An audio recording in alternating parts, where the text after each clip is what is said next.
समय वो समय है जब हम आउटलुक 2023 आप अपने आगे आने वाले नए साल में अपने अपने मार्केट की स्ट्रैटेजी को कैसे बनाएं, अपने पोर्टफोलियो को कैसे बनाएं, ये सब हम डिस्कस करेंगे। और हमारे साथ अब इस समय हमारे साथ ज्वाइन कर रहे हैं नीलेश शाह, कोटक एएमसी के एमडी एंड सीईओ, और वो हमसे बात करेंगे कि उनके हिसाब से कैसे हो सकता है बाजार का रुख यहाँ से। नीलेश भाई, बहुत बहुत शुक्रिया 18 स्वदेश पे हमसे बात करने के लिए। आपको बाजार 1-2% दूर रह गए, ऑल टाइम हाई से मामूली करेक्टिव फेज में आए, बट ओवरऑल अगर वैल्यूएशन की बात करें, कुछ लोग कह रहे हैं वैल्यूएशन महंगा है, कुछ लोग कह रहे हैं सब में सही आ गया, वैल्यूएशन अट्रैक्टिव हो गए। आपका व्यू वैल्यूएशंस को लेके इस समय क्या है? वैल्यूएशंस अपने हिस्टोरिकल एवरेज से मार्जिनल प्रीमियम पे है, तो अगर आप शॉर्ट टर्म व्यू लेते हैं तो वैल्यूएशन जरा भी कंफर्टेबल नहीं है। अगर आप medium to long term view लेते हैं तो यस, ये वैल्यूएशन के ऊपर भी आप निवेश कर सकते हैं। लमसम निवेश की जगह पे एसटीपी के जरिए निवेश करिए ताकि आपकी एवरेजिंग हो जाए। ये एक ऐसा मार्केट है जहाँ पे बाई ऑन डिप्स, गिरती हुई मार्केट में खरीदारी अच्छा रिटर्न दे पाएगी। बाय ऑन डिप्स के आप समर्थक हैं, बिल्कुल। इनफैक्ट अगर हम एसआईपी इन्वेस्टर्स की बात करें जिनके पास अभी भी पॉजिटिव रिटर्न्स हैं, अपने पोर्टफोलियोज में उन्होंने पूरी डिप को बाय किया है। लेकिन नए साल की बात करते हैं, 2023 की बात करते हैं नीलेश भाई, कौन से कुछ थीम या कुछ सेक्टर्स आपके रेडार पे हैं जहां पे चीजें काफी बेहतर नजर आ रही हैं आउटलुक के हिसाब से?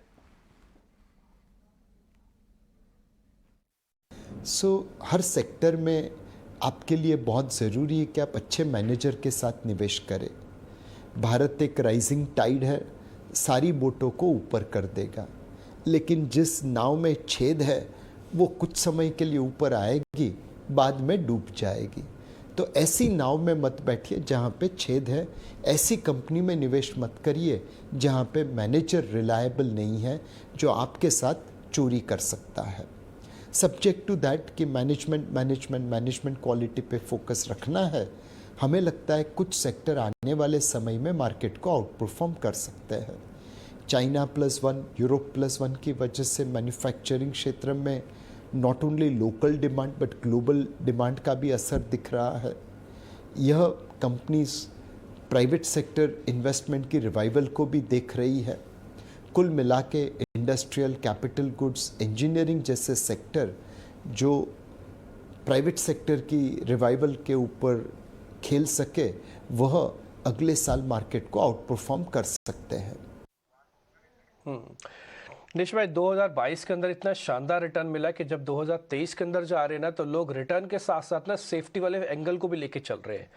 तो जरा मैं आपसे यही पता करना चाहता कि 2023 के अंदर सेफ्टी वाले सेक्टर कौन से जहां पे निवेश किया जाए? सेफ्टी की डेफिनेशन ये रखिएगा कि डाउनसाइड कम है और अपसाइड ज़्यादा है।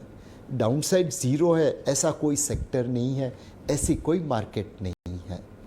हमें लगता है कि अच्छे मैनेजमेंट वाली कंपनीज अगर आप इंडस्ट्रियल, कैपिटल गुड्स, इंजीनियरिंग में देखें, कंजम्पशन में देखें, मैन्युफैक्चरिंग क्षेत्र में देखें, तो वहाँ पे आपको अपसाइड ज़्यादा है, डाउनसाइड कम है। लेकिन इसके लिए आप एक साल का व्यू लेके निवेश मत करना। एक साल में हो सकता है अपसाइड डाउनसाइड रेशो बिगड़ जाए। जब आप इक्विटी में निवेश करते हैं, कम से कम 5 साल का व्यू लेके निवेश करिए। निश भाई, ये बताइए कि नए साल में आपको इंडेक्स का क्या व्यू बनता है? मुझे पता है कि आप एग्जैक्ट लेवल्स की बात नहीं करेंगे क्योंकि आप चार्ट्स नहीं देखते, अब तो बड़ी एएमसी चलाते हैं, बट फिर भी अगर हम इंडेक्स की एक व्यू लेना चाहूँ मैं आपसे, इंडेक्स और बैंक निफ्टी पे, क्या न्यू हाइज का सिलसिला आगे कुछ महीनों में वापस जारी हो जाएगा? शॉर्ट टर्म में मार्केट कहाँ पे जाएगा ये कहना मुश्किल है। ग्लोबली बहुत सारी घटनाएं हो सकती है जो हमारी मार्केट में रुकावट पैदा कर सकती है। रशिया ने अगर यूक्रेन के ऊपर न्यूक्लियर ऑप्शन यूज़ कर लिया, यूएस फेड ने ब्याज की दरें बहुत बढ़ा दी बिकॉज महंगाई काबू में नहीं आ रही है। ओपेक ने कार्टेलाइजेशन करके ऑयल के दाम 3 डिजिट में पहुंचा दिए। ऐसे समय में हमारी मार्केट में नेगेटिव रिटर्न भी आ सकता है, और इसीलिए मैंने कहा कि आप एक साल की अवधि के लेके निवेश मत करिए। इक्विटी मार्केट में उतार चढ़ाव आते रहेंगे, ये एक ऐसा मार्केट है जहाँ पे बाई ऑन डिप्स काम करेगा, और ये एक ऐसा मार्केट है जहाँ पे 5 साल का व्यू लेके निवेश करिए तो आपके लिए पैसा बनेगा। राइट दिनेश, एक और चीज समझना चाहेंगे, क्योंकि कैपेक्स साइकिल के रिवाइवल की बात तो कही जा रही है लगातार और हम स्टॉक्स को देख भी रहे हैं, लेकिन अगर इस क्वार्टर में मैन्युफैक्चरिंग में अगर थोड़ा दबाव रहता है तो क्या एक साल को लेकर आपका नजरिया इस स्पेस पर रहेगा? सो मेरे हिसाब से not with standing September 22 quarter में जहाँ पे मैन्युफैक्चरिंग जीडीपी डी ग्रो हुई है, या आईआईपी नंबर अक्टूबर के जो डी ग्रो हुए हैं, उसके बावजूद हमें लगता है कि कैपेक्स साइकिल रिवाइवल होगी। कैपेसिटी यूटिलाइजेशन बहुत सारे क्षेत्र में 70-75% के ऊपर है।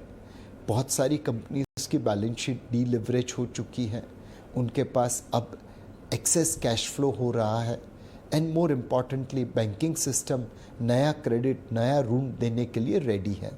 तो ये तीनों चीज़ मिला के प्राइवेट सेक्टर के इन्वेस्टमेंट्स को रिवाइव कर सकती है।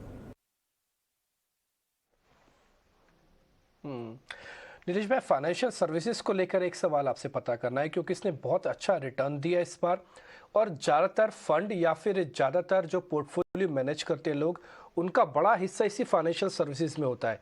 क्या आपको लगता है कि एफआईज की जो ग्रोथ है, जो निवेश है, वो इसके अंदर बरकरार रहेगा 23 में भी?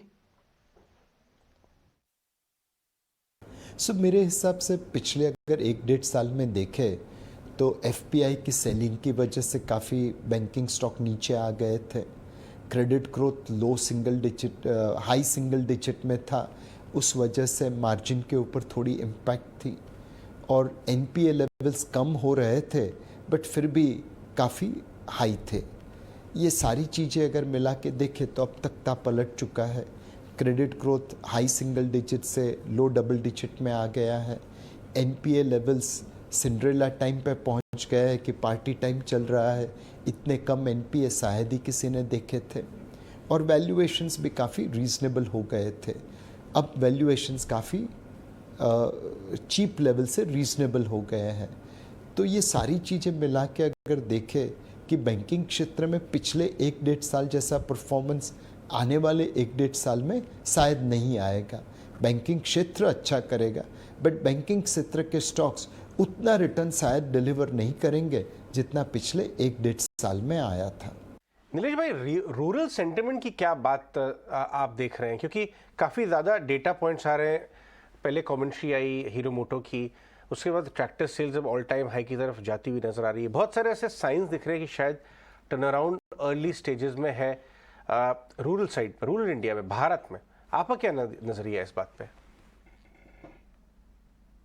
रूरल क्षेत्र में खरीफ सीजन का जो टोटल प्रोडक्शन था वो पिछले साल से कम आया, उसकी वजह से एक इम्पैक्ट आ सकती है।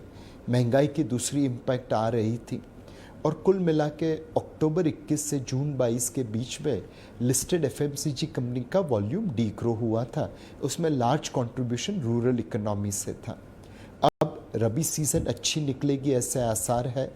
वाटर रिजर्वियर लेवल 10 साल की एवरेज से 25% ज़्यादा है। सेकंड, सरकार ने रूरल इकोनॉमी पे खर्चा भी काफ़ी किया है। मनरेगा से लेके प्रधानमंत्री आवास योजना से लेके बहुत सारी स्कीम्स रूरल इकोनॉमी में पैसा लगा रही है। तीसरा, रूरल इकोनॉमी में प्रोडक्टिविटी भी बढ़ रही है। ट्रैक्टर सेल्स एक इंडिकेटर है कि मोटा हर फार्मर आज एक ट्रैक्टर खरीद के बैठ रहा है।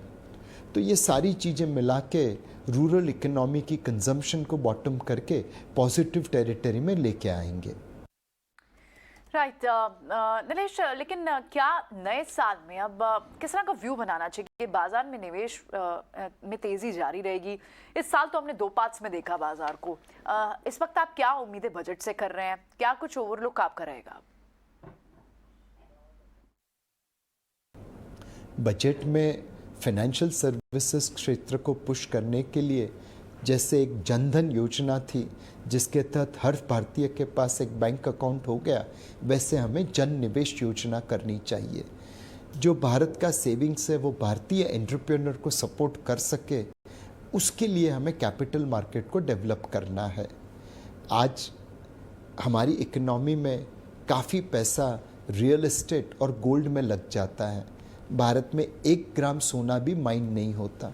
हम तकरीबन साल का 30-35 बिलियन डॉलर सोने की आयात में लगा देते हैं।